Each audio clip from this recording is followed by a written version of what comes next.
Няма да стане така. Извинявай, Да? да ти предложа кафе? Не, след една минута влизам. Ами, ще ти трябват поне 5 минути. Този път няма да си говорим с ChatGPT. Подготвил съм се и директно ще ви кажа, че освен страхотния индекс на шумоизолация от 44 децибела, вратата е сертифицирана и с клас на зломоустойчивост RC3.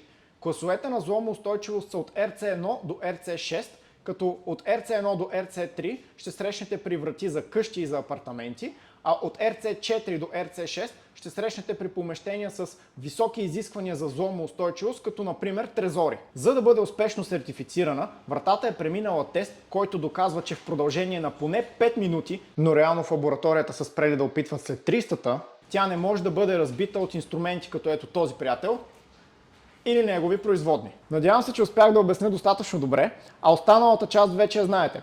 Абонирайте се за каналите ни в TikTok и в YouTube и ни последвайте във Facebook и в Instagram.